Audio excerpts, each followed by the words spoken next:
That's a good one. That's a good one. Oh, God, it's a toad, son. It's a toad, dude. Yeah. I wake up to a little bit of drool on my pillow, feel like it's gonna be a bad day. Are we live? We're live, but Trey can't stare at me because I don't know where he went. Probably went to pee.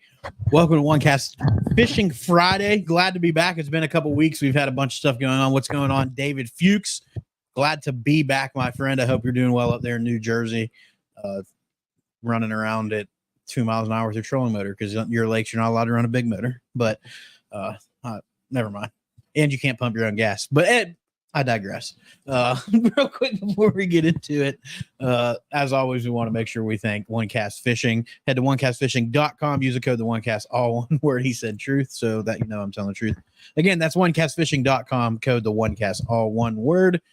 Get you some snagless jigs, long neck hooks, weedless neds, soft plastics, all of that. It is definitely big football jig dragon season, Carolina rig season. Those long neck hooks are nice for a big worm. And you can also check out the Ned heads if that finesse stuff is your game. It is not mine. Ben catches a lot of fish on it. I just don't do it. What's going on, Paul? I'm going to talk about you getting the internet in North Carolina all fired up here in a minute because I thought it was hilarious. But before we get into that, make sure you head to Carolina Waters and see what's going on. Mike Johns, 4/5 and LT. I'm glad Bum, 4/5 and LT. So we all have nicknames now for Mike Johns. I'm Bum. That's LT. And I'm 4/5. Yeah. So in case anybody wondered, Bum, LT, 4/5. I don't know why you're LT because aren't you Sart? No, that's LT. So you're Bum? I'm a bum. I just assumed you were the Bum. He tells me to get a job all the time. I'm a bum. I want to know where 4/5 came from. Oh, we'll get into it. Hold on. Let me finish this. Carolina Waters. My first thing went to 3/5, and I was like, oh, wow, what is Carolina Waters NC.com. Code the OneCast, all one word. Get you some UPF gear. Trey's rocking. I've got one of their t-shirts on. Ben's got a hat. My dad's here, so we drove his truck, so I didn't have a hat because they're all in my truck. But yeah, make sure you head over there. Check out CarolinaWatersNC.com. Code the OneCast, all one word. Save 20%. Get you some gear. Hobie Eyewear. We've been talking about them at length. HobieEyewear.com, or use the link that's in our bio and everything. I don't have it pulled up. I'll get it in a second and post it for everybody. LT is always out of the loop, he said. Yeah, we know, Mike. We try. He was busy with his father-in-law and family stuff, so we can't beat him up too bad for that. But that's right. That's right. Again, HobieEyewear.com. I'll post a link in the chat here in a little bit. If you haven't got yours yet, make sure you do. The floating frames, the lenses are high quality. Saved Trey's eyeball a couple weeks ago, and helps you see fish in the water. Keep your eyes protected. Last but not least, shoot a text or give Eric Schwinn a call at 936-494-9686, or send him an email at eschwind@mossyoakproperties.com. He's serving the Sandhills area. He's your Mossy Oak Properties broker. So whether or not you're looking for land or some form of residence, he's going to hook you up. So shoot him a call, shoot him a text, or shoot him an email. Let him know that the OneCast sent you. Yeah. Is that everybody? That's it. What else we got? So I do want to say something before we jump into it. So I got a couple buddies, and I want to give a huge shout out to Hobie and Carolina Waters. So a buddy of mine and 3 other former special operations guys are doing what's called the world's toughest row. And that takes place next June, I believe. And they are going to make the trek rowing a boat from California to Hawaii. It's 2,800 miles. And so this boat that they have has a desalination machine in it. So it takes that salt water in, produces fresh water. These guys reached out to me and said, hey, do you have any companies that would be on board, supporting this? It's for veterans, PTSD, and suicide awareness.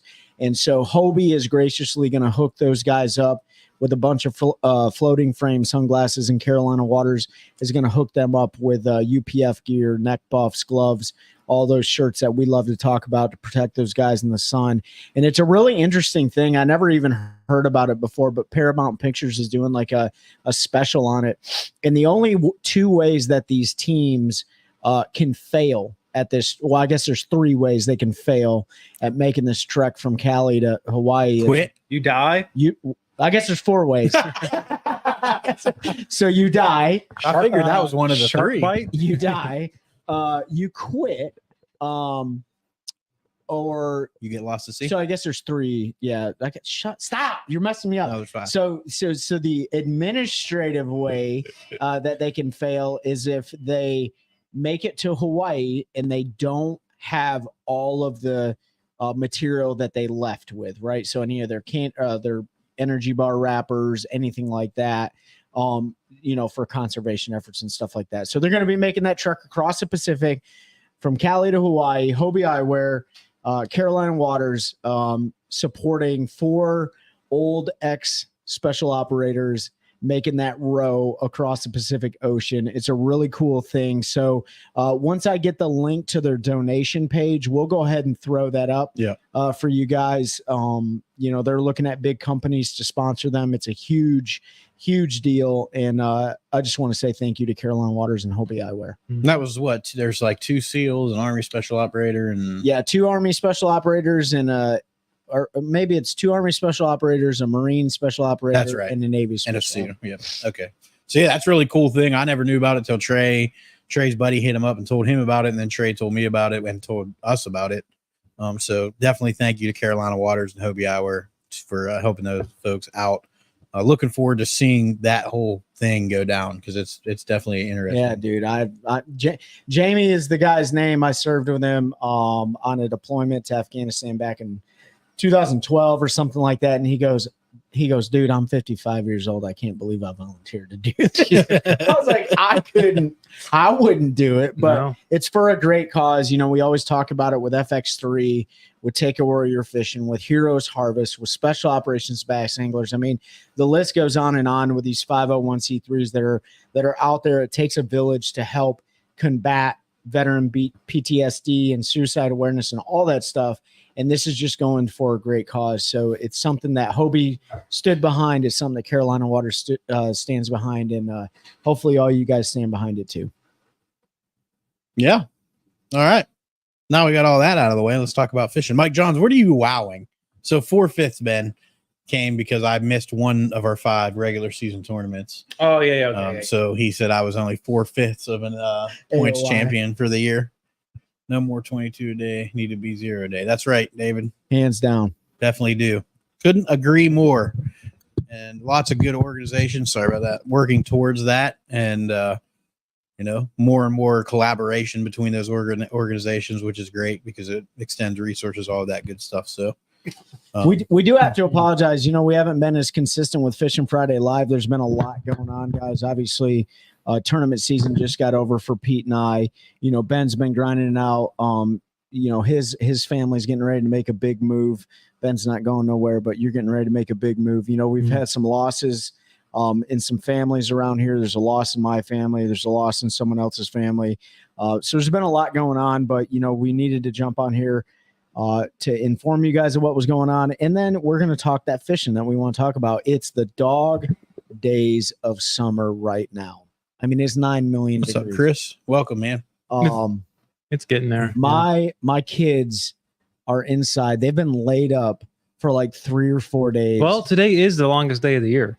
Man, it's crazy hot, dude. Like, and I know Mike even said it. I think it was 8 million degrees Fahrenheit down in Georgia today. But man, it is getting hot. But with that, what's that mean? That means some deep fishing. I mean, it still means shallow fishing. You can still catch them shallow, and we're seeing that. We got to give a huge shout out to is it Cliff Prince? Mm-hmm. Yeah, I got that right? Yeah, he won on Wheeler Mm-hmm. for the Bassmaster Elite Series, and that was exciting because that was his first win out of like 140 something tournaments. 14 years. Yep. 14 years on the Elite Series. Finally Come got close that a few trophy. times. Yep. I think he would have won one other one on his home lake, but he had 5 dead fish one day, so he couldn't call anything, and he ended up losing by ounces. So he had some close calls, some tough breaks. Yeah. I don't know a lot about Cliff. I know the name because he's been around forever, but everybody spoke so highly of him. Basically said him and Gussie, and you always hear how nice Gussie is, but it's a toss up, between him and Jeff Gustafson. I don't know. Gustafson. Gustafson? Gustafson? Gustafson? Yeah. Gussie. It's a toss up between who is the nicer of the guys. So That's right. when you see a good guy that's been around for a long time, a new, Trey talks about how he always likes to see new winners, even though we see new winners a lot. But to see somebody that's been grinding for that long finally put it all together and win in pretty convincing fashion. That grinding a chatterbait, no forward facing sonar, just a fun derby out there. And he really did it. So outside of the chatterbait, because everybody knows that I suck at that bait, and I'll be the first one to tell you, A, because I don't throw it, and B, when I do throw it, I don't get bit. But he did it in that summer fashion that we're going to talk about that I really like. He really held down a spot where he was able to just pick it apart, wait for fish to load, reload, and he found something where there was better quality of fish coming to him than anyone else had. What I love about that is he was fishing offshore. Yep. But he was only fishing in like 3 foot. I know. Because of the way that lake sets up. I mean, they're power pulled down in the middle of Lake Wheeler. It's pretty crazy to see. But then to have John Cox go in there and whack him for 4 days on a frog when everybody was like, trying to find him offshore. It's summer, it's hot. And he goes back into a little backwater slough under some power lines and just whacks him on a frog for 5 days. So I didn't want to take away that victory from Prince, right? But I did want to bring that up. Like, you saw a guy out there fishing the grass, ripping a chatterbait through it, dragging a big worm, whatever the case may be. Drop shot and little. He did a little bit of all the. But then there's John Cox with a frog. And I don't know if you guys watched this on live, but it looked like somebody puked all over John Cox's boat. Like, it was the most disgusting thing. I think I even sent a text. I was like, John Cox's boat looks disgusting right now, but it's because he was in the most thickest, just nasty. It probably smelled back there too. And he was even saying on live or in one of the one of the tournament day interviews, he was like, man, I was actually really concerned about being under those power lines. Cause like every time I'd raise my rod tip up, I'd hear like feel it buzzing. He said I could hear it in my sleep. It was also really funny. If you watched live, they had who'd they have on? Jason Christie went on there. Yeah. When they do the third day. So Saturday when cut day, and John Cox catches one on a frog, and Christie's like, man, he was like, everybody knows I love to do that, but nobody can do it like him. And then John Cox sat down and gave a seminar. Yeah. Talked about the frog, what he was doing. And Christie made the comment. He goes, if John Cox ever fished an entire tournament day, everybody on the Elite Series would be fishing for second. They said, but because he never stops talking, he only fishes like 4 hours a day. And I thought that was pretty funny, but it's true. If you ever get to meet John, he's a super nice guy. And he will talk your ear off. And he's great when he's on live because he takes the time, even during a derby, to explain what he's doing. Yeah. And that grass he was fishing was super nasty. It was like half dead, half alive, all matted out.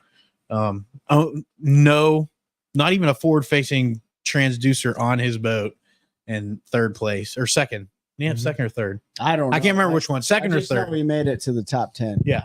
Throwing a frog on Wheeler Lake in June. You know how good of a who's sharing the well, hopefully we're sharing Cox. We're gonna share a little juice here in a minute. Cox definitely shares the juice. So much so, David, that David, David, you know that show Schitt's Creek. That's great. So much so that Pete went out and bought every Swamp Lord frog that they had left. I went to Omnia Fishing and they had 5 in stock, and I bought all 5 of them. So that's how good. Because Cox said he went on Tag Warehouse and bought every single one they had during the Derby. Yeah, because he only had like one left or something. So I'm like, oh, I got this Omnia Fishing 5 ordered to the house. I'll sell you one $50. It was. I think as much of a grinder as Wheeler was, and that's a TVA system. They were not pulling any current really at all during that Derby. But as much as it sucked because it was in the dog day of summer type deal, it was really refreshing to see how they picked apart that body of water, from frogging to chatterbaiting to dragging a 10-inch worm to whatever the case may be. We'll have one more grinder on the Elites too, because they're going to Smith Lake in Alabama this week coming up. It's going to be super hot. Yeah, with this heat wave that came through. Ooh, boy, that high pressure system. I know where they're going to be when we're on the river tomorrow, though. Yeah. I know right where they're going to be. Yeah, Ben, were you able to catch any of the Wheeler tournament? I caught some of the updates. Replays. Yeah, the updates. And then the Chowan was, the week before we didn't get to go live for that because we had our championship. Championship, yeah. And Drew Gill winning that one with a drop shot. So Yeah, definitely showed some stuff, but it was interesting. We'll talk about that a little bit with the Chowan River and that system. So it was really interesting to talk to guys I know that live over there and spend a lot of time over there that went out and observed those guys. And 100% they were not fishing for the big fish. They were finding little isolated pockets of cover that had a bunch of fish on them that were scoreable and catching those, because they were like, we would watch them out where they were fishing, and I could go up to a cypress tree and catch a 7-pounder. But nobody was doing that because it was so few and far between that you couldn't keep up with a guy that was going to catch 72-pounders. That's right. So the format kind of didn't show what that place could do, just because of the way they have to do that. And they did limit some of the water too. Oh, they did. Yeah, they did. They limited a big portion. Some of it's really good this time of year. The alligator's really good this time of year, and that was off. Some of the other rivers not so good. They're better earlier in the year, but the alligator was the big one. If guys could have run down there, that's where you can go catch 10 or 15 7-pounders. Yeah. I mean, like and I'm being realistic there. You could also see some redfish get caught and all kinds of cool stuff. And y'all need to check out Apple Podcasts, Spotify, Podbean, all that stuff. Next Thursday at noon, we're gonna have an episode with Zach Burge drop. Zach Burge was gracious enough to jump on and talk about how he broke down the Chowan and Roanoke River system before he got here, when he got here, and then what his bait choices were. And that bait's coming out. So, but he made the mistake of telling us one that's similar. And I bought every single one Tackle Warehouse had today. They had 8. I got them all coming. They'll be here Monday. And he's trying to buy a house. So you guys are you're definitely gonna want to hear that episode. Huge shout out to Seth Ellis for I'm just kidding, Chelsea, for making that connection happen. So by the way, those guys are BBT's on their way up to the James River. Their practice starts tomorrow, right? Yep. So they're heading up there. That's a What's up, Jeff? True tidal fishery. What's up? And so they're going from the Chowan, which is a wind-driven tide, to the James, which is a true tidal fishery. So that'll be pretty interesting. And then when they get back, we might do a 2 versus 2 tournament with Zach Burge and Cole Harris and Seth Ellis and Josh Hooks and all of us. And we're thinking about doing a house podcast with all those guys. So stay tuned for that. Could have a fun one. Could be a fun one. We're not even going to ask them fishing related questions. No, that's just going to be that'll just be a good time. Exactly. And whoever loses the 2v2 is going to have to wear like dissolvable underwear and like jump in the water or something. I don't know. It's not going to be me. Yeah, we'll be over there too, Jeff. I'm not fishing the club tournament. My dad's in town for our annual river trip, so I'm going to be over there jacking all the fish that you guys are trying to catch for the derby. So I'm sorry. Yeah, but no. Yeah, I was looking at water levels today. She's down a little bit. So I'm trying to come up with a plan of what I'm going to do. But we're going to go out there tomorrow and have some fun. But it's hot. It's sunny. You know what that means, Jeff. Yep. So I don't need to say anymore because I know y'all got a derby. So you don't have to put any info out there, but I'll call you tomorrow. Yeah. So let's talk some summertime fishing. Let's talk about, summertime fishing is relative. What's going on, Pete? I've never seen Pete on here. I know. I like that there's another Pete. He said, first time on the live. What's up, y'all? What's going on, Pete? Glad to have you. Welcome to Fishing Friday Live. We try to do it every Friday. It's been a couple weeks. It's been a couple weeks with tournament season winding down and everything. During tournament season, it doesn't always happen every week, but we definitely try. So rocking my Carolina Water shirt, glove, and net gator. That is good. I lost a net gator on Harris last weekend. Did you? Yeah, the one Chelsea had that, like a bandana. I went to take off to go check a school, and it was like, whoosh. Oh, Jeff, one of the things I've noticed is my thumbs, like the tips of my thumbs and my fingers, they got a sweet tan line on them now from the gloves. So that's pretty cool. But yeah, those gloves are awesome. They're holding up really well. Those neck buffs are super awesome too. Pete had one waterboard him when he got ejected out of the boat at Murray. What just happened? I did. And we could talk about that. Yeah. I mean, we've talked about me getting ejected out of the boat at Murray. We don't have to talk about that, but yeah, if you have one of those buffs on and you go in the water, it will suction to your face and it will cause a moment of panic. So I will just let you know to prepare yourself mentally if you decide to go barefoot water skiing at 70 miles an hour that Make that sure thing you will pull your neck. suction cup to your head, Yeah. and when you're trying to right yourself and get moving, it will panic you a little bit. Trust me, it wasn't Pete's first time almost drowning in the water. It wasn't. His dad's. It was the in there. first time my dad didn't almost drown me in the water. Yeah, but oh, yeah. it was not my first near death experience in water, and it's part of it. I think all of us probably have a story at some point in time where either we got in rough water or something happened that was, a little bit sketchy. You get caught in a storm. I know you and Mike Johns had to cuddle on the floor of his boat one time. Yeah, because I was going to get struck by lightning. I wasn't saying it. I know, that's what I mean. Like, it had to be scary. And I'm a cuddler. But let me ask you honestly, Mike, I hope you're still on. Is the thought of getting struck by lightning or cuddling with Mike Johns more terrifying? Who's Big Spoon? Mike. Cuddling with Mike Johns is terrifying. Hey, Pete. When are y'all getting Bassin through on the podcast, man? Oh, yeah. You know what? Rick has been absolutely awesome. We love him. We'll get him on the show here soon. We'll get him on the show. But by the way, Pete, if you don't know, since it's your first time on the show, go to our podcast on Spotify, Apple Podcasts, Podbean, whatever you listen to, if you are a podcast listener, and leave us a review, and then send us a screenshot of the stars or whatever the review is to any of our socials, and then we'll get you entered into our giveaway because we still have 3 months left? 2 months. 2 months. 3 months. Yeah. Remember. So we've already given away some Lowrance Fish Finder. So next week. Yep. So next week is the last week. No, in July. Yep. In July, yeah. That's right. Yeah. So David Fuchs, I still want to hear that story. You never talked about it with Ike. We did not talk about it with Ike because I didn't want that episode to turn into what it would turn into on social media with the way people are. So we elected to not bring it up with him. There was a brief mention of it. The episode before that, it was just us talking, and I did tell the story, but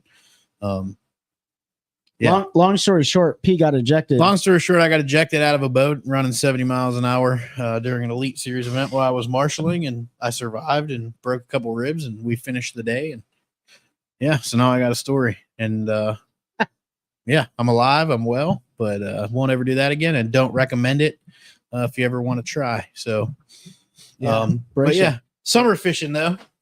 All right. Back to what we were going to talk about. Well, we keep getting. Hold on before we do that. I know there's one more. Hold on. Pete, are you the gentleman that saw our sticker at the Chevy dealer out there in Durham when we were there for the Fishers of Men tournament meeting? I know somebody did, and I thought their name was Pete, and I hope that I remembered you right. If I didn't, I'm sorry to whoever that is, but that's who okay, awesome. So awesome. Glad you're here live. I'm glad that the sticker brought you here. I know you've listened to some of our recordings and enjoyed it. And yeah, we'll definitely get Rick, aka Bassin, through on the podcast because he's got some cool stuff he could talk about. Not just the fishing, but his work to talk, like figuring out algorithms and stuff on social media is second to none, like some of the stuff he's done. So we definitely want to get him on to talk about it. It's just getting schedules aligned and all of that. That can be tough, but yeah, let's talk summer fishing now. So summer fishing is probably it's here. Ben and my favorite time. I hate it. I know. Yeah, I'm starting to like it more. Okay. I really am. I'm getting better at it. Trey has taught me much more about it. So I can't say that I hate it. It's not my favorite way to fish unless they're eating a flutter spoon.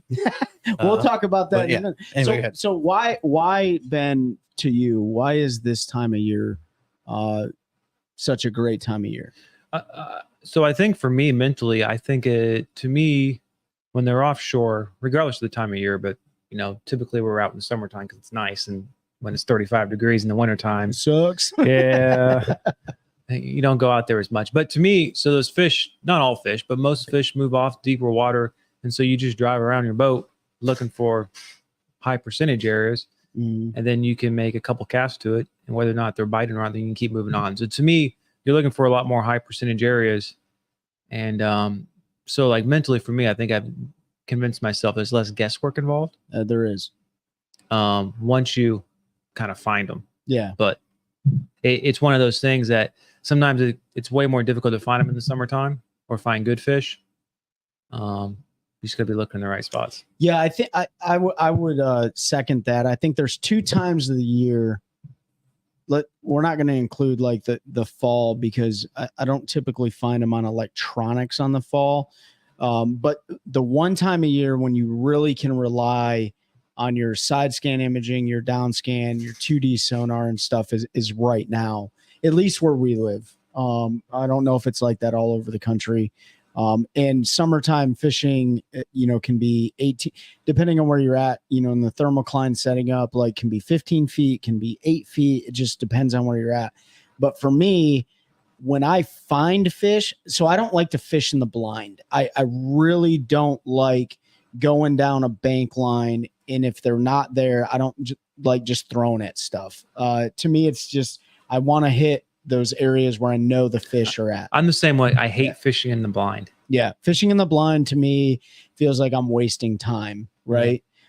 So this time of year is really when you can get intimate with your electronics. You can start to understand what you're looking at with side scan. Now that we're incorporating forward facing sonar, you get to see the difference in what type of fish provide feedback to your sonar unit, whether or not it's a crappie or catfish. And we'll talk about that, or largemouth or whatever the case may be. So for me, that's why I really like this time of year. You can get off the water about 10:30, 11 o'clock and be done after you like whacked a giant school before like all the wake boaters and stuff get out there. So the days are a lot longer. But the biggest challenge, and you talked about it, is finding giants.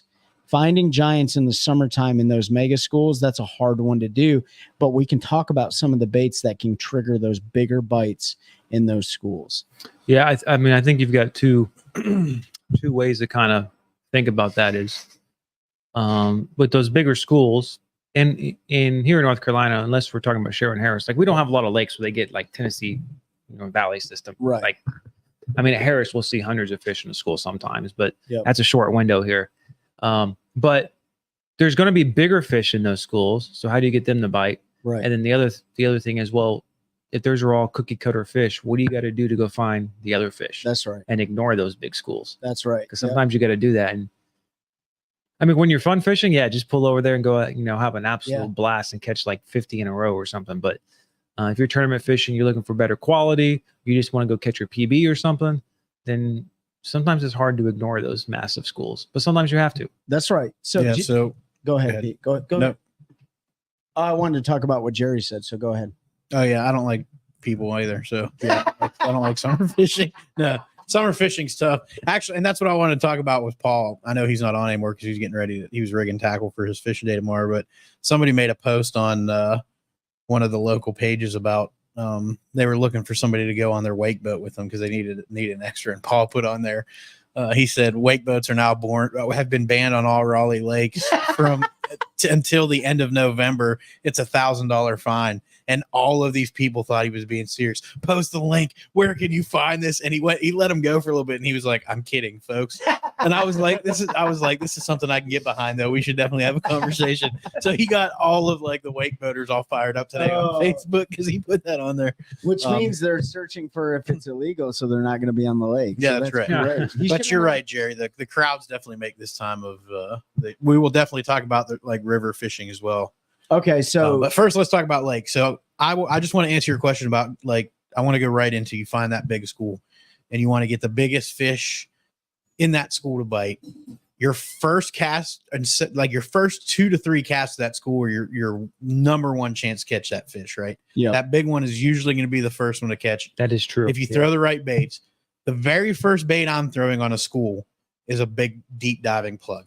99% of the time you are going to catch the biggest fish in the school on a deep crank like that, or the other bait you're holding, a flutter spoon. If they're suspended a little bit more up off the bottom, and that's why he was saying electronics are so important. If you side scan them, if you run over them, if you're looking with the forward facing, whatever it is, and you see that they're not on the bottom, if they're up off the bottom, that bait right there is going to catch you a good fish 99% of the time. And absolutely, it's not a lot of guys will see what's going on, Colin. A lot of guys will see that school and they're like, man, there's a pile of them. They pick up a drop shot and they rifle it out there. And then, yeah, you might catch a bunch, right? Catch a bunch of little ones. But you're probably not going to catch that bigger fish because the little ones are going to eat that. Whereas with that big plug, it's more appealing to that bigger fish as it comes through there.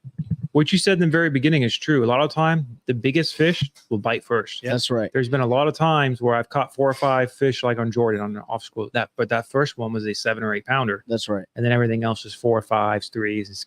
Kept going down. Which from sounds there. crazy, but that's like Well, think about the fish for a second, right? It's the Yeah. dominant fish. Right. Yeah. But it's the dominant fish, but it also is the biggest fish that gets tired the fastest, right? So you're looking at a school of 100 fish, right?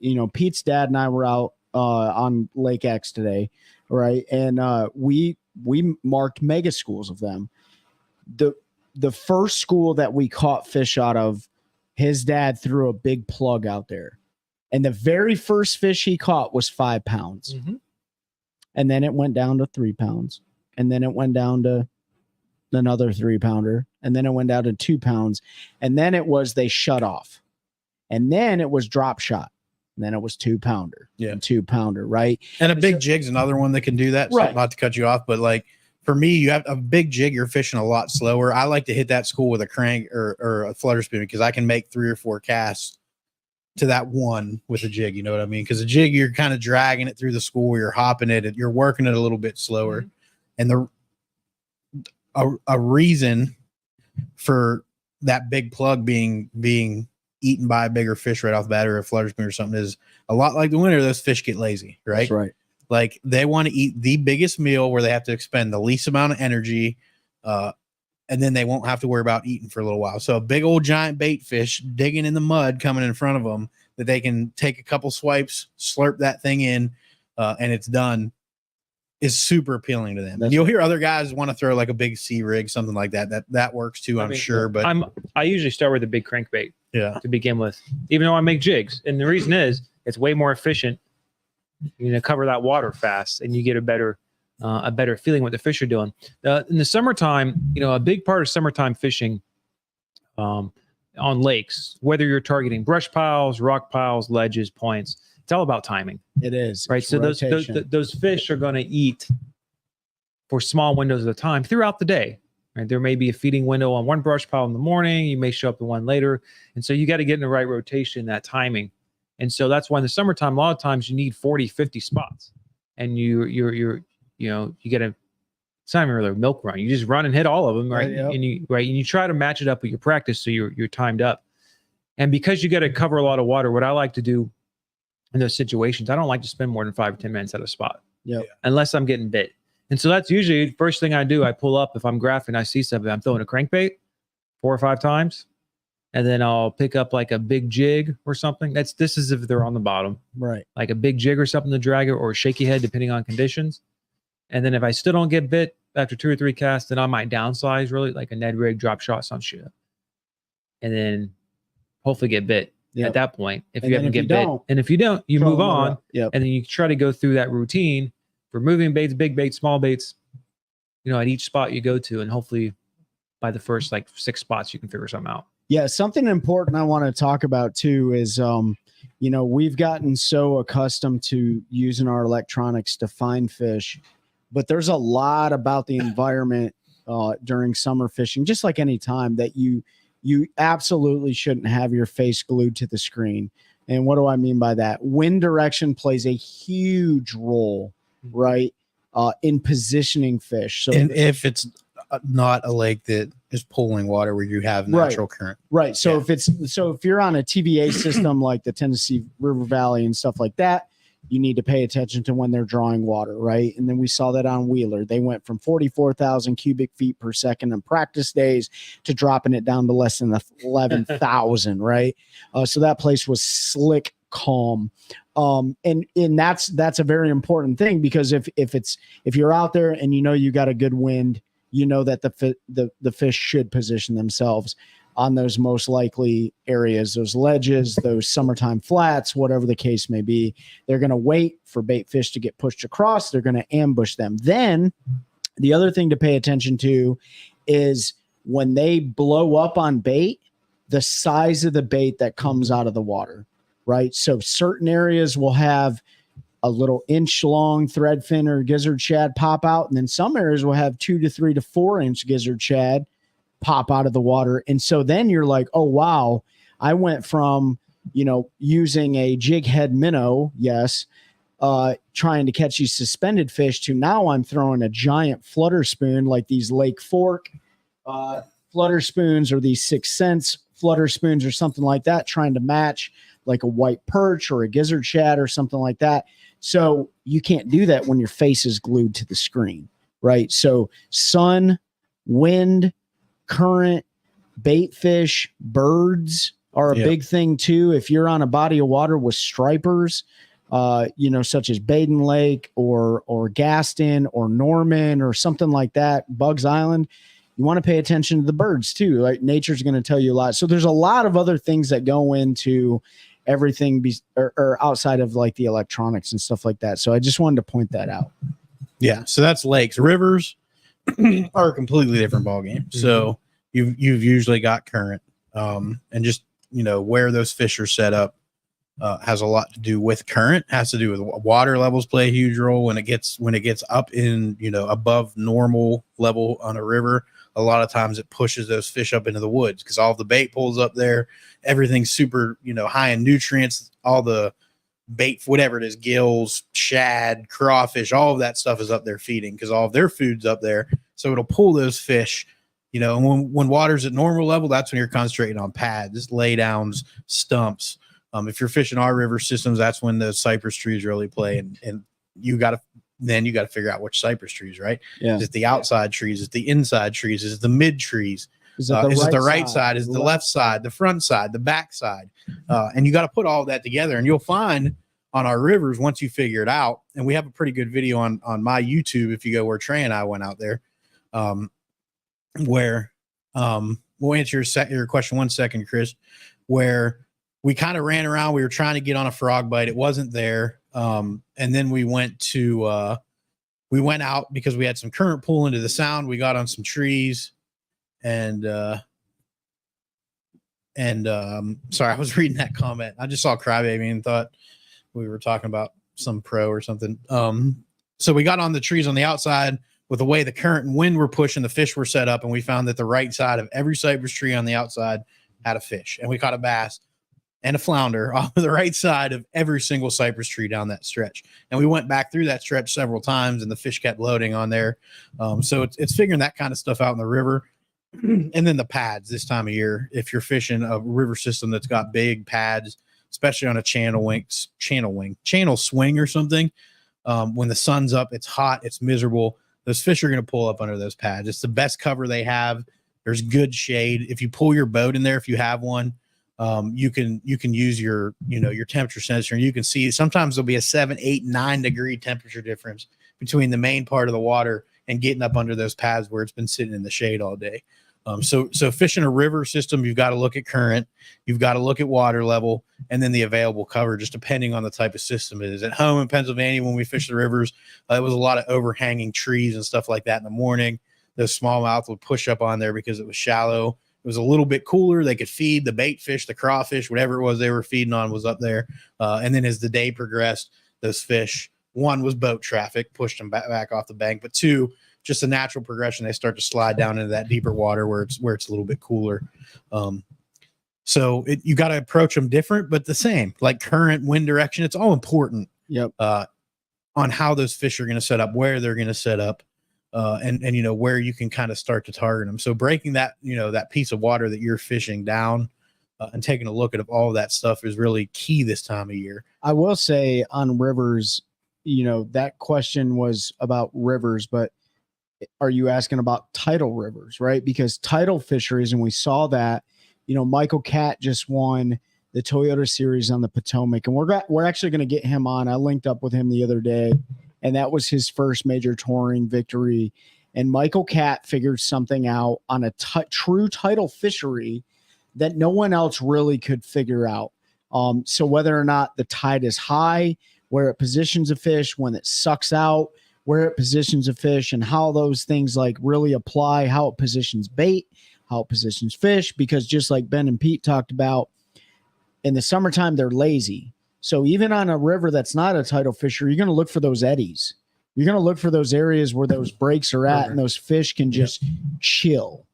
And usually on a river, unlike a lake, well, I guess just like a lake, they're going to be stacked, not stacked like vertically because bass don't do that, but they're going to be piled in there because they're taking advantage of being able to be lazy, right? It can be like an eddy up north or something, you know. And if you're fishing a southern river with cypress trees and stuff, you might find 2 fish on a tree, but again, it'll be a stretch where you'll have one on every tree. Yeah. Whether it's that right side, left side, it's usually whatever the down current side is. So if the current's pulling out super hard and you're looking at the tree, it's going to be on that left side. If the wind's blowing in and pushing it in, it's going to be the right side. Yep. And when there's no wind and no current, it's a crapshoot. They're still going to be in that area, but it makes it a lot tougher to figure them out. Geez.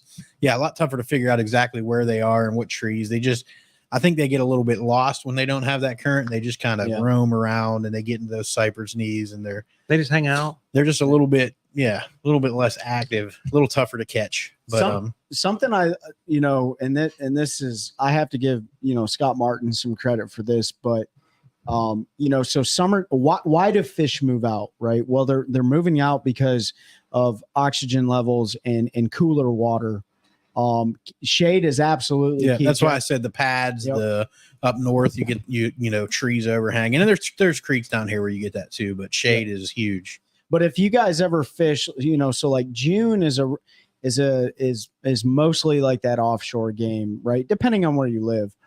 But when you start pushing into like July and August, you have to think like the main lake water has usually reached the same temperature as like the shallow like pads and stuff like that. And so something that was really interesting that I learned about like Wheeler, for instance, June is usually that offshore time. But when it hits July and August, those fish start moving from the main lake back up into the shallower water, like into the pad fields and stuff like that. Because they've been beat on all June long, right? The water temperature is the same as it is on the main lake back up into where the pads are at. The pads are creating more shade, which is exactly what Jeff is talking about. So one of the best days I ever had in July was on a whopper plopper in the shade lines, Jeff, in dirt, shallow water. And we're talking high 80s, low 90-degree water temperature, but the main lake had reached the same water temperature for the most part as the shallow stuff. So it's really interesting because you guys will start to see, like, as June transitions into July and August, I mean, it's normal for shad and stuff to start pushing back up into the shallows, but really those bass will push back up into the shallows and you can whack them, dude. Absolutely. Yeah. Thermocline plays a role in that. There's a lot of things because different lakes and thermocline will move a little bit, but yeah, absolutely. Once the water stabilizes temperature wise and everything's pea water hot, like they're going to go, they're going to go wherever they want to go. And where that food is number one. You got to kind of figure out. Yep. The fish on the show one today didn't listen to your podcast because they were hard to catch today. Yeah. You should have just went out there with a drop shot and forward facing, Jeff. That's not good. That's how they did it when they were down here. Well, pros. Jeff couldn't get his hands on any of the baits because Pete bought them all. There's also a hot, sunny bluebird sky. It was, high pressure. That's been all of that makes it tough. So let's talk about that for an example, right? So you're out on your reservoir, you don't have any wind. I'm not going to say that a deep plug's not going to work because it will work. We saw it work today in slick, calm conditions, but that's where that flutter spoon really comes into play, right? That flutter spoon is going to help you guys. Like if you don't have any wind, that's really positioning the fish and you start seeing them suspending, 18 foot of water and they're sitting at like 5 to 10 foot. Man, you want to throw a big flutter spoon out there. And one of the things that if you're not a flutter spoon fisherman, don't try it. It's terrible. I can tell you it is one of the coolest bites ever. And if you don't know anything about flutter spoons, like hit us up in the comments. If you're going to buy one and you don't want to spend a bunch of money, you can go to Walmart and get the Strike King ones. Sexy shad. The sexy shad ones. Mm-hmm. I've caught more fish. Chrome. This is a 6 cents one right here. It's literally just a giant piece of chrome. But I will tell you this, and this is something Pete and I talked about the other day, something that really helps me. When you get these, a lot of times they don't have a swivel. This one does. The 6 cents one comes with a swivel. I use it on 20-pound Copilot. I throw it on a big cash-in ledge rod, and I throw this sucker out there with a Palomar knot. I let it fall all the way to the bottom, controlling it all the way to the bottom, and I'll give it a couple snaps. And then I'll reel in that slack and let it flutter down to the bottom. If you don't get bit on like the first like 5 or 6 times, you either need to leave that spot or you need to throw a drop shot at them. If you have slick pond water conditions, because that drop shot, you're at least going to catch some fish. You might not catch the biggest fish, but if you have no wind, man, it makes it tough in the dog days of summer. It really does. Mm-hmm. Yeah. I haven't had the experience where they won't eat a plug when there's no wind. Like I will 1000% crank them if it's dead calm, and they'll still eat it if they're on the bottom. I know the wind helps set them up with that, but yeah, I mean, think of it this way: if they're deeper than 10 foot, 15 foot, they're around that range. What's going on the surface, like it doesn't impact them nearly as much. Right. So like even the water temps, yeah, on the surface it may read 90 degrees, but where they're at, it's 75 degrees. That's right. Mm-hmm. So they don't care. We run a big plug by them. It's just about how they're set up. It's really how they're set up and where they're the wind does tend to, I think, because when you get that chop on the top of the water, it seems to push the fish down. The same with boat traffic, like it'll push them down to the bottom. They don't want to suspend as much. And I think that's where Trey was saying, like it makes them set up typically better. It's not that they won't eat a plug. It's just that typically slick calm, if you don't have a bunch of boat traffic, you don't have any natural, motion on the surface of the water. That's when they start that kind of flutter. A jerkbait, yeah. I mean, you can get them to eat a jerkbait. Yeah, but jerkbait can sometimes be hard in slick conditions. Yep. I mean, there's days I've crushed them, and I always have one tied on because I love using a jerkbait in slick calm conditions with live scope. Yeah, I just love watching them follow back to the boat and hopefully catch a few that way. But the other thing is when it's slick calm out, even in Jordan where it's so muddy, but there's nothing breaking up the light. Yeah, right. So that's why they're probably not as active. Yep. I mean, we all talk about overcast days and windy days. Well, it breaks up that light. They can't see as far. They just feel more comfortable. So you brought up something pretty interesting. You talking about the jerk bait. So if you do have forward facing sonar, and even if you don't, but it's a lot easier if you do, if you're throwing a jerk bait out there or a swim bait like Pete's dad was, or a crankbait, and you're watching these fish follow your bait to the boat. Change color. Well, either A, change color, but B, have a backup rod ready. So as soon as you pull that plug or that jerk bait out and they're up next to the boat, you flip a drop shot or a minnow or something like that can fall, or a Nico rig or something that can fall straight down. And a lot of times you can pick up a bite because you've already interested them in what is going on. And sometimes you can get the dumbest bass in that school to bite. And I've had it numerous times this year where it's like, reel in a big plug, you'll see a whole wad of them come up. They won't eat anything. I'll rip that up and throw a minnow in there or throw a drop shot in there and donk, catch one right underneath the boat, right?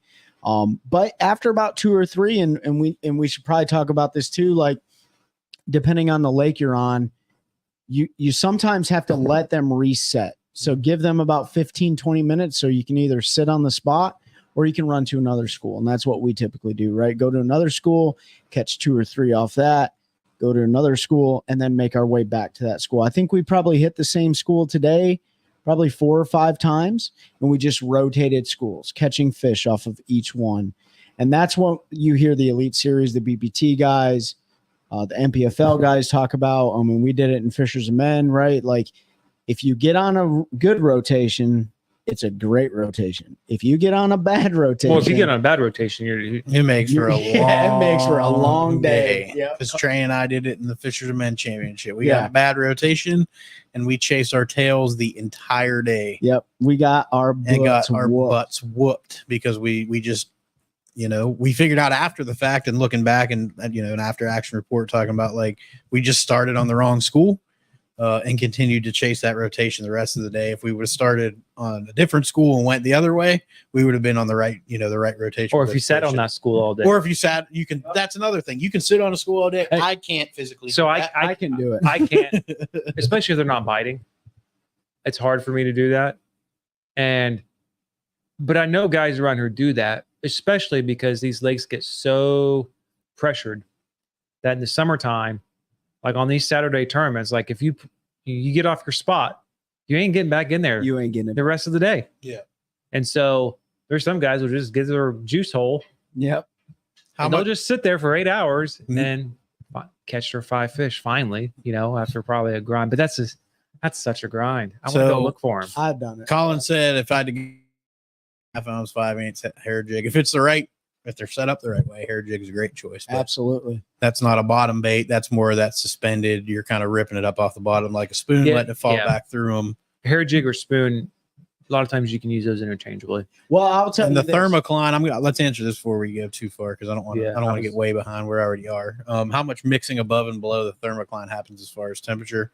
Nobody knows. There's going to be some mixing because it's not like a hard line, but the thermocline's where your highly oxygenated water is going to stay above the thermocline. It's basically a dead zone below it. There'll still be some oxygen there. You'll see fish go below the thermocline for very short periods of time. But they're not going to go live down there. So like when people say I was on Jordan Lake and I was catching them at 37 feet of water in the middle of the summer, I know they're lying because Yeah, the thermocline's that's not never true. been that deep on that lake and the fish don't live there. So what the thermocline is, it's the delineation between water densities. And so it sets up differently. What happens is in the springtime, or actually all year long, you got all this water mixing with the wind and the sun, and it's warming, cooling, heating. Well, in the summertime, that water warms up. The thing is that cold water actually is more dense. It holds more oxygen. The problem is in our lakes, things die, they fall to the bottom, Yep. decompose. It forces all that oxygen out. Huh. And so that's where you end up getting your line. And that's why it has a lot to do with how much light penetration, how deep the thermocline is. And so it's actually a pretty solid line. And below that, from that thermocline line all the way to the bottom, the water is basically the same temperature. Huh. And it is right above the thermocline. It's pretty cold. It's almost the same as what's below. And then it gradually increases until you get to the surface temperature at the top. Yeah. And so as the summer goes on, that thermocline rises. There's even less and less dissolved oxygen deeper. And so you'll see fish, they can dive down for a few seconds and all, but they're not gonna. Yeah. And I've seen it, and I've caught fish below the thermocline, but it's pretty standard. They're not going to live down Now, just out of my curiosity, catfish are a different breed, man. Like they can live out of water for a pretty long time. Do you ever see a lot of catfish below the thermocline? there. No. No. Just go out on your graphs one day if your lake has a thermocline, and you can mess with your sensitivity. Yeah. But where that line is, that's where all the bait fish, that's where everything lines up. Yeah, we saw it today. Like the thermocline was set up at 15. David, to find the thermocline, just run your water and crank your sensitivity up on your 2D, and you're going to Or see down scan. or down. You can do it with like down imaging as well. You'll see a solid line. It'll be Yep. extremely obvious. I'll send you a picture of what a thermocline Yeah, looks like on the I'll Now, set one right David, in your lakes, you're not going to have. You're probably not going to have You're one not- because your lakes are so shallow to begin with. So it's not something something I would be worried about. But yeah, like Ben said, you know all of your wood that's in there is dying, decomposing, fish, grass, anything that dies in that lake and goes through the process of decomposition falls to the bottom, sucks up that oxygen, and the line is very, very definitive. So And it can change.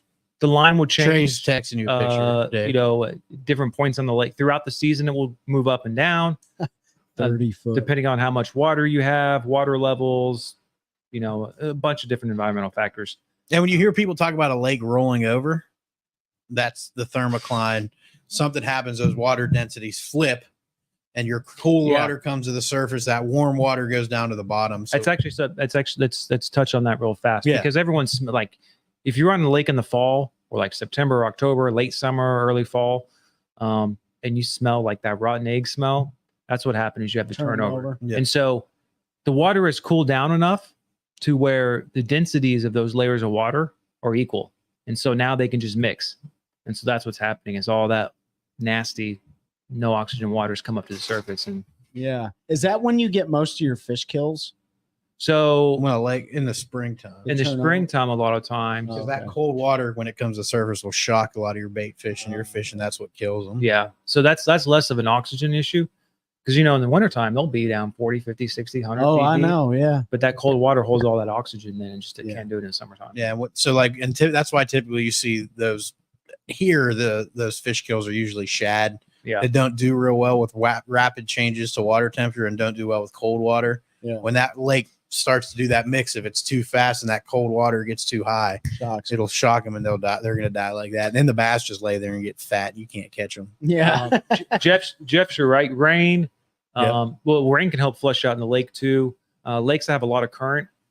Usually their thermocline, they either don't have one or they set up a lot deeper, just because they've got all that moving water through there. So What about lakes with a lot of grass? well, my lake still has a thermocline. It's Yeah. got a lot of grass. Yeah, you'll And- still have a thermocline. Yeah. Interesting. Now that grass will put. So grass is interesting because it can be beneficial in the summertime, but it can also hurt. It can also choke out a lot of other fish and Yeah. species Yeah. because what's happened? I forget the actual process in there. Photosynthesis.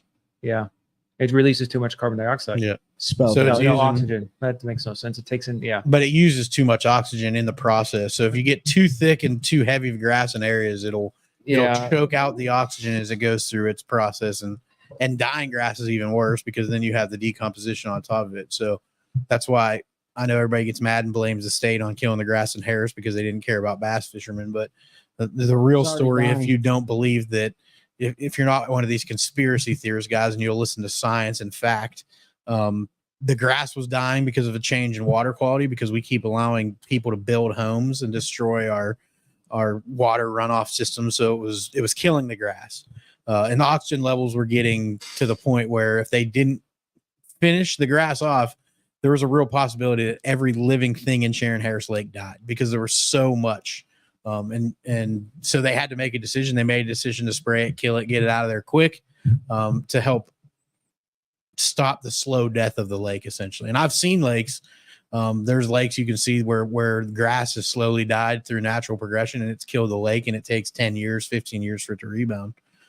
Because it does grass in the water act the same as on I don't land, know. taking in CO2, releasing oxygen.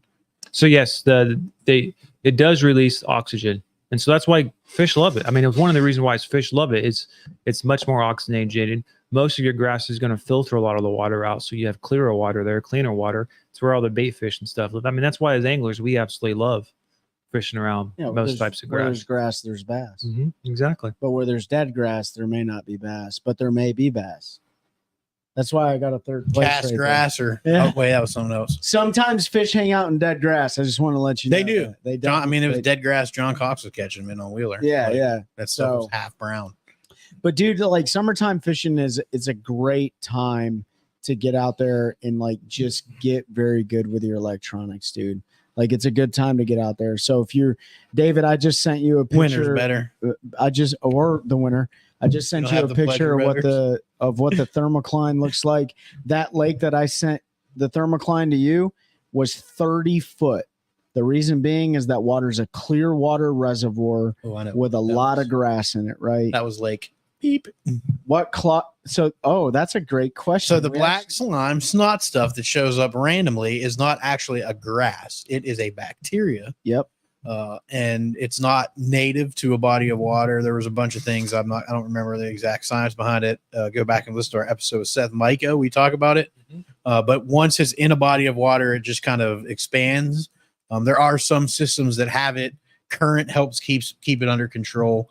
So like there are some spots in Jordan where you'll find some, but Jordan, the water level rises and falls so much there's enough current that it doesn't let it take over. But I think it's Tuckertown. Is that the one that's like infested? Tuckertown Reservoir. Tuckertown is taken over. Harris. What did they do for Harris to get rid of it? I have no idea, I but don't it's know. not there anymore. Yeah, it's gone on Harris. Maybe Because they it used to be bad at Tornado Yeah. Valley. I will tell you that if you think after it dries up and stays on your boat trailer that it's dead, It it's is not not. dead. You will take it to the Um, next lake. Please go listen to that episode with Seth and Michael. Like Pete talked about, that bacteria can actually infest a lake. So you need to Yeah. clean your boat, clean your trailer off. There was some bad spots on Harris. Yeah. But like Yeah. Tornado Alley and all that. Yep. Yep. But yeah, it's actually a bacteria. It looks like a grass. The first time I had never seen it before until I came down here, and the first time I caught some around a You- lay down on you Jordan. I say that. literally thought there was a dead body there. Witch's hair. yeah, I thought it was a dead body. Like I pulled it in and I was like, this is not good. we all call it snot grass, but it's really just slime. It's slime. Nasty, It's just But you know black what though? The sludge. fish in Tuckertown Reservoir, if you guys ever fished it, they live in it. They don't have a choice. They live it. And there's big fish in Tuckertown. And it's but mostly like on the surface and on things. yeah. But I will tell you, what's the stuff that grows on the trees? It's like, I think Kerr has them in different lakes, but like there's like these big bulbs that. Oh, that's bryozoa. It's a single-celled organism that colonizes. So it looks like frog eggs. Yeah, It's actually, if you see it in a lake, it means the water quality is extremely high in that lake. so it's so funny you say that because what happened during our championship? Oh yeah, you hit one. I hit one of the bryozoas floating down the river Yeah. on So falls. I was going like 55 and it was like, and I look back. Trey's like, "What's wrong?" I'm like, "Keep it on it." And I hit one of them. It's like it almost looks like a big booger. It's like a big frog egg or something. I Yeah. say a booger, or a freshwater jellyfish. Yeah. But I hit one and it bogged me out. Yeah. It's a bryozoa. They're a single-celled organism, but they colonize in those mass colonies. And Yeah. they just kind of float around until they get stuck on a piece of wood Yeah, or something. Yeah. Oh, okay. Turtles eat them and stuff like Yeah, that. yeah. Cool. So we're at an hour. We're getting up and leaving at like 2:30 in the morning to go smash some fish, some river somewhere in eastern North Carolina tomorrow. I haven't decided where we're going to go yet. Wherever Jeff's fishing. Wherever we're doing Jeff's it. fishing, Jeff, let me know where you're going to be. And Show I on, let's take a will, turn. I'll be right there. So no, I'm trying to avoid those guys. Most of the stuff I fish, a lot of other people don't, unless Todd Parker is fishing it, or the only other person I ever really saw on my stuff was Eddie Leneve, but I think he's still in Germany. So I should stay off the Chowan. I'm going to try, Jeff, but if that's where I got to go to catch them, That's the first place we're going. Yep. See you at Chowan in the morning. No, I'm gonna try some other stuff first, and then if I have to make my way over there and fish trees, that's what I'm gonna do. I hope I don't need to do that, but looking Why? forward to going out on the because it's not as fun as catching on a frog. It's a great place.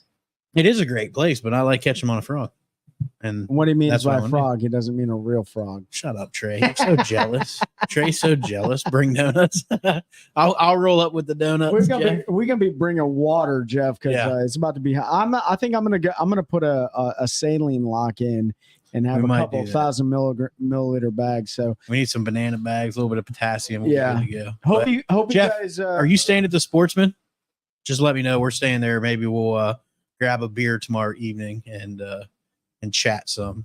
Pete will be out on the not this Pete, the other Pete. Be careful. We'll be out on the kayak tomorrow. Yeah, be careful, man. Make sure you wear your PFD. Make sure you wear your flag. Have a flag. Lights if you're out before light. All that good stuff. No bananas on the boat unless they're in IV form because that's a miracle drug. Holiday Inn. Okay, so you're not too far. I'll holler at you tomorrow night. Maybe we'll hook up and say what's up. Is the Holiday Inn Express? I don't know if it's an express. No, we're not staying in Janesville. I'm staying at the Sportsman in Plymouth. But I think I'm going to put in up in Janesville on Sunday and fish some upper Roanoke stuff because I haven't been up there much ever. So I want to head up there and do that a little bit. But tomorrow I'll probably just run all over the world until I force a frog bite somewhere, hopefully. But yeah, appreciate everybody jumping on. If you have not gotten our giveaway yet, make sure you head to our podcast somewhere on an audio platform, leave a review, screenshot, send it to us so that we can get you entered into our giveaway. We'll be doing it next Friday on our Fishing Friday Live. It's low up there. Be safe. Perfect. Yeah. So I can idle and mark all the stuff that won't be safe when it's normal. Yeah. So I may not go over there if it's super low. I was going to check water levels and everything, but appreciate the heads up, Jeff. Probably will avoid it if that is the case. So we'll see you in the show. So we'll see you in the show one. Yeah. Christine, appreciate you jumping on. Appreciate everybody joining again. Make sure you get in on our giveaway. Screenshot, review, send it to us on socials. We'll add you. That'll be on live next Friday. That made me very nervous that Trey was going to hook himself in the mouth. Make sure you check out all those that let us do that. One Cast Fishing, Carolina Waters, Hobie Eyewear, and Eric Schwind with Mossy Oak. I'm going to put a link in the chat before we sign off that will take you to all of those links. If our keyboard will work. So make sure you check those out. If you're looking to buy some gear, support them. Link. And shh. It's spelled wrong. Oh my goodness, Trey. It's your fault. It's Pete with his sausage fingers. The sausage Oh, fingers. that's stupid keyboard. It is. Well, miniature the keyboard was made for a The- 4-year-old. I know. The miniature keyboard. Everybody's mad because I bought the keyboard with my own money. And apparently, it's not good enough of a keyboard. It's okay. Yours is. It's okay that it's not movie quality. But appreciate you all being here. Everybody have a safe Thanks, weekend. guys. Wear your PFGs. Drink lots of water. Go out there and whack them and help us continue to grow a culture of anglers helping anglers. one cast at a time. That's a good one. That's a good one. Oh God, it's a toad, son. It's a toad, dude. Let's go. I wake up to a little bit of drool on my pillow, feel like it's gonna be a bad day.